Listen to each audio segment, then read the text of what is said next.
उत्तर प्रदेश की सरकार तो किनारे पे है, अब इसके बस का तो कुछ नहीं है। उत्तर प्रदेश में बाबा योगी आदित्यनाथ जी ने जो उत्तर प्रदेश को दर्द दिए हैं, वो उत्तर प्रदेश मुझे लगता है कि कई सालों तक याद रखेगा और उत्तर प्रदेश अभी नहीं भूलेगा। जनता डंडा और झंडा लेके तैयार खड़ी है इनके लिए। अब भारतीय जनता पार्टी जैसे ही जमीन पर उतरती है चुनाव के लिए, वैसे ही जनता इनको गांव-गांव से खदेड़ेगी और इनको गांव में नहीं घुसने देगी।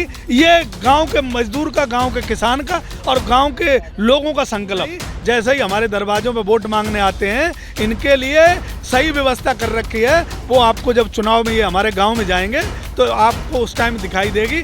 भारतीय जनता पार्टी होशियार रहे गाँव में जाने के लिए, ये हमारा चैलेंज। तो ये 56 इंच का प्रधानमंत्री ने देश को क्या दिया है? अब देश को सिर्फ अगर दिया है तो हिंदू और मुसलमान आपस में लड़ने के अलावा और कुछ नहीं दिया। एक्चुअली बात क्या है कि मोदी जी कुछ नहीं करना चाहते हैं। मोदी जी सिर्फ सत्ता में बैठना चाहते हैं और अडानी अंबानी को पूरा देश दे देना चाहते हैं। और मुझे शर्म आती है, मैं कहता हूँ मुझे शर्म आती है हमारे देश के प्रधानमंत्री पे।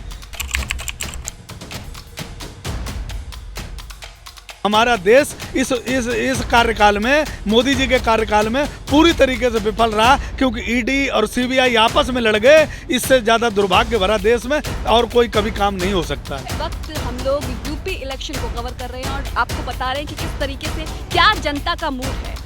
अभी भी हम मौजूद हैं किशन पाल जी के साथ और जानेंगे कि जनता का मूड क्या है। 2022 विधानसभा चुनाव बहुत ही ज़्यादा धमाकेदार होने वाला है, क्योंकि सेमीफाइनल माना जाता है यूपी का। उसके बाद 2024 लोकसभा का। क्या लग रहा है 2022 में जनता का मूड क्या है?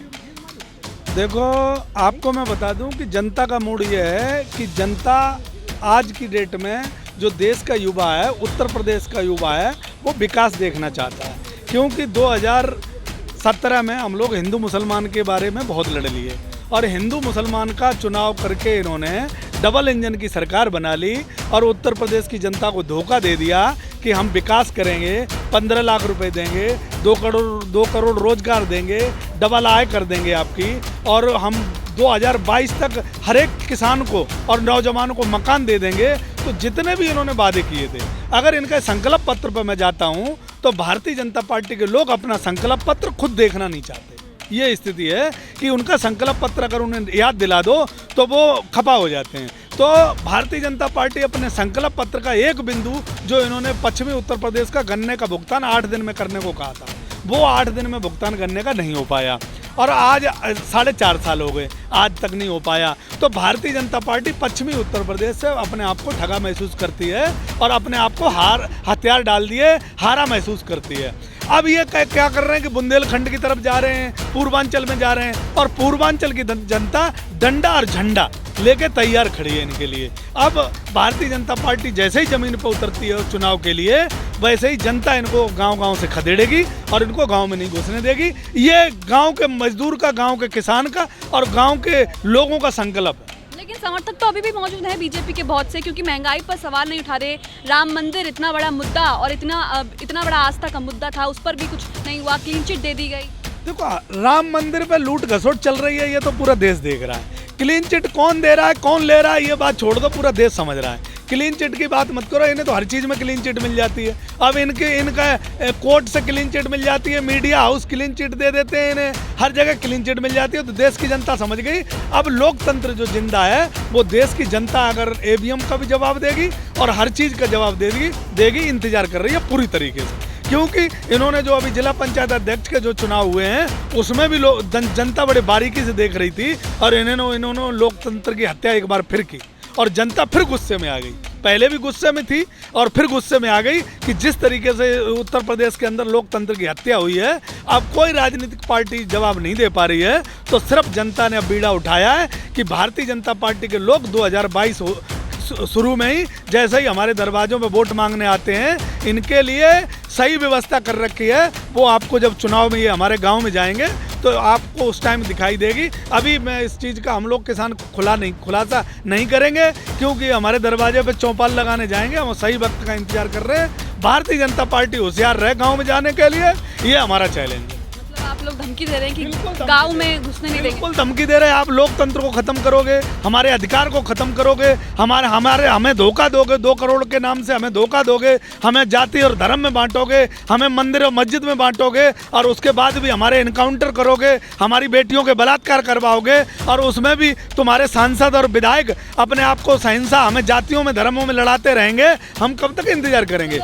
लोकतंत्र की धज्जियां तो आप लोग भी उड़ा रहे हैं कि कह रहे हैं कि गांव में घुसने नहीं देंगे। इसका क्या मतलब? इसलिए गांव में घुसने नहीं देंगे कि इन्होंने दिल्ली में घुसने नहीं दिया किसानों को। गांव में दिल्ली में घुसने दिया? नहीं घुसने दिया।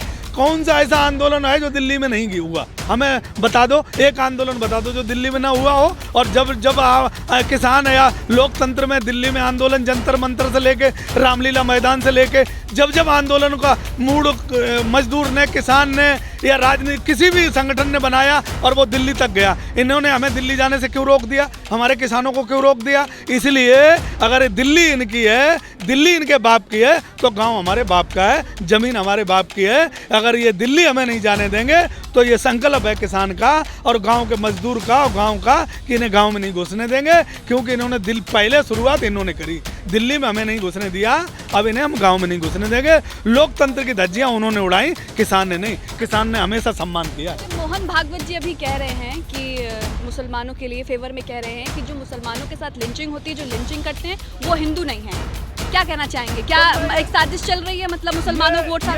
मोहन भागवत जी का अचानक जो मुसलमानों के प्रति प्यार उमड़ पड़ा है, तो मैं ये कहूँगा कि मोहन भागवत जी भारतीय जनता पार्टी को आप ही चला रहे हो। तो ये भारतीय जनता पार्टी में जितना मुसलमानों को पाकिस्तान ट्रक लेके पाकिस्तान भेजना चाहते हैं, सबसे पहले भारतीय जनता पार्टी से वो लोग निकाले जाएं। वो जो लोग मुसलमानों को हमेशा ट्रक लोड खड़ा करे रहते हैं और कहते हैं इन्हें पाकिस्तान भेज देंगे, इन्हें अफगानिस्तान भेज देंगे, इन्हें ईरान में भेज देंगे, इराक में भेज देंगे, तो मोहन भागवत जी, आप अगर भारतीय जनता पार्टी को चला रहे हो तो भारतीय जनता पार्टी के लोगों पर सबसे पहले कार्रवाई करना चाहिए, तब हम मानेंगे। मोहन भागवत जी चुनावी स्टैंड ले रहे हैं, चुनावी फायदा लेने के लिए कि मुसलमान हमें वोट दे। देश का मुसलमान तो छोड़ो, अब हिंदू भी तुम्हें वोट नहीं देगा, और न हिंदू को सर्टिफिकेट चाहिए न मुसलमानों को सर्टिफिकेट चाहिए। अब बस तुम्हें अगर हमने सत्ता दे दी तो हमारे देश को सही सलामत रहने दो, इसे मत तुड़वाओ। ये मैं आपसे निवेदन करता हूँ, क्योंकि अभी तुम्हारे केंद्र के कुछ दिन बचे हुए हैं। जो उत्तर प्रदेश की सरकार तो किनारे पे है, अब इसके बस का तो कुछ नहीं है। उत्तर प्रदेश में बाबा योगी आदित्यनाथ जी ने जो उत्तर प्रदेश को दर्द दिए हैं, वो उत्तर प्रदेश मुझे लगता है कि कई सालों तक याद रखेगा, और उत्तर प्रदेश अभी नहीं भूलेगा, क्योंकि उत्तर प्रदेश के जातियों के नाम पे, धर्म के नाम पे और क्षेत्रवाद के नाम पे जो इन्हें आपस में लड़ाया गया, इनके साथ अन्याय हुआ, इनके साथ अत्याचार हुआ, और ख़ास तौर से युवा बेटियों के साथ जो बलात्कार करे और बलात्कार करने वाले सत्ता में बैठे और सत्ता के बैठे वाले लोगों के साथ कार्रवाई नहीं की गई, तो भारतीय जनता पार्टी ने जो देश के साथ अन्याय किया, बेटियों के साथ, युवाओं के साथ, वो देश की जनता आंखें फाड़ के और बड़ी नज़र से देख रही है। हाँ, एक का जवाब देगी लोकतंत्र में वोट के माध्यम से। अन्याय तो आप लोग भी बीजेपी के साथ कर रहे हैं, क्योंकि मोदी जी कह रहे थे कि जिन्हें 60 से 70 साल दिए,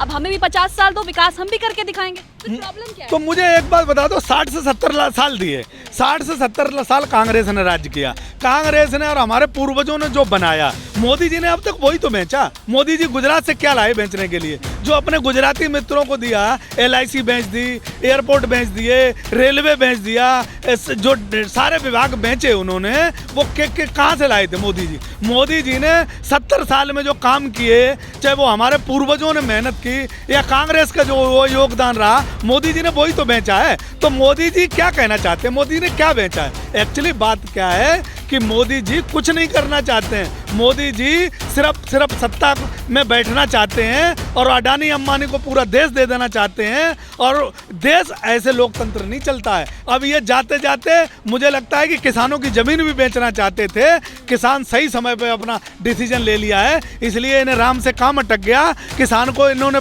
अपना पावर के यूज करके दिल्ली के बॉर्डरों पर रोक दिया, लेकिन किसान ये दिल्ली के बॉर्डरों से उसी दिन हटेगा, या तो ये सरकार जाएगी या ये कानून वापस जाएगी। इसके अलावा इनके पास दूसरा कोई विकल्प नहीं है, ये इनको अच्छी तरीके से पता है, इसलिए ये ज़्यादातर परेशान है। और ये परेशानी का कारण इनका या तो ये सत्ता से बाहर जाए या किसानों का कानून वापस ले। राफेल को लेकर भी फ्रांस में एक इंक्वायरी बैठ गई है। मीडिया, भारतीय मीडिया झुठला चुका है सारे वादे, सारे जितने भी इल्ज़ाम थे, और फ्रांस का मीडिया और फ्रांस अब इंक्वायरी कर रहा है, क्या लग रहा है कच्चे चिलटे खुल जाएंगे? तुम्हें एक बात तो देखो, 56 इंच के छाती वाला जो प्रधानमंत्री अपने आप को बताता था, और मुझे शर्म आती है, मैं कहता हूँ मुझे शर्म आती है हमारे देश के प्रधानमंत्री पे कि राफेल की जांच दूसरे देश की एजेंसियां कर रही हैं। और ये देखो कितनी हमारे लिए दुख की बात है, भारत के इतिहास में पहली बार ऐसा हो रहा है कि राफेल की जांच दूसरी देश की एजेंसियां कर रही हैं। और इन्हीं के कार्यकाल में पाकिस्तान पठानकोट में जांच करने आया था। तो ये 56 इंच का प्रधानमंत्री ने देश को क्या दिया है? अब देश को सिर्फ अगर दिया है तो हिंदू और मुसलमान आपस में लड़ने के अलावा और कुछ नहीं दिया। और अगर विदेशी एजेंसियां हमारी धरती की अगर जांच करती हैं, हमारी किसी भी संस्था की जांच करती हैं, तो वो दुर्भाग्यपूर्वक है। हमारा देश इस कार्यकाल में, मोदी जी के कार्यकाल में पूरी तरीके से विफल रहा, क्योंकि ईडी और सीबीआई आपस में लड़ गए। इससे ज़्यादा दुर्भाग्य भरा देश में और कोई कभी काम नहीं हो सकता है। एक आखिरी सवाल है मेरा, मीडिया में खबर चल रही है कि पाकिस्तान में महंगाई कमर तोड़ रही है लोगों की, लेकिन मीडिया देश की महंगाई नहीं दिखा रही, देश में भी तो कमर तोड़ रही है। देखो मैडम, एक बात समझ लो कि ये मीडिया, हमारे देश की जो मीडिया है ना, ये अमित शाह की रिमोट कंट्रोल से चलती है। अमित शाह से वहाँ से जो लेटर लिख के भेजता है कि आज तुम्हें ये खबर दिखानी है, और वो जो एंकर तलवे चाटते हैं वो ही खबर दिखाते हैं। देश की खबर मुझे बता दो, मीडिया कभी कोई दिखाती हो? नहीं दिखाती है। और कुछ पत्रकार तो ऐसे हैं कि वो तलवे चाट रहे, उन्हें ये पता नहीं है कि लोकतंत्र में अब उनके बच्चे जब पुरानी डिबेटें निकाल के देखी जाएंगी समय बदलने के बाद, तो तुम्हारे बच्चों को शर्म आएगी, तुम्हारी नस्लों को शर्म आएगी। तो लोकतंत्र में मीडिया आज अमित शाह की और मोदी जी की गुलाम है। इसलिए ये मीडिया जो अमित शाह चाहता है वो दिखाती है, लोकतंत्र को नहीं दिखा रही, देश के अन्नदाता को नहीं दिखा रही, देश को नहीं दिखा रही। सिर्फ जो खबरें उनको ऊपर से लेटर दिए जाते हैं कि आज शाम तक ये दिखाना है, वही दिखाती है। क्योंकि 12,500 करोड़ रुपए केंद्र सरकार से मिलता है, और केंद्र सरकार अपने बाप का माल समझती है। ये बहुत जल्दी पूरा देश समझ रहा है कि मीडिया बिकी हुई है, एंकर बिके हुए हैं। इसलिए ये देश फैसले लेने की तरफ जा रहा है, बस सही समय का इंतजार है। 2022 का विधानसभा चुनाव यूपी सेमीफाइनल माना जाता है लोकसभा चुनाव का। 2022 के बाद 2024 में मोदी जी फिर आएंगे और वोट मांगेंगे। किसान भी लगातार विरोध प्रदर्शन कर रहे हैं, और तमाम जनता है वो भी जागरूक हो रही है, क्योंकि जिस तरीके से मसले मसाइल देश में सॉल्व नहीं हो रहे, हल नहीं हो रहे, बढ़ते जा रहे हैं, उसको लेकर के देश के लोग जागरूक हो गए हैं। कैमरामैन ताबिश अली के साथ गुनगुन रहमान।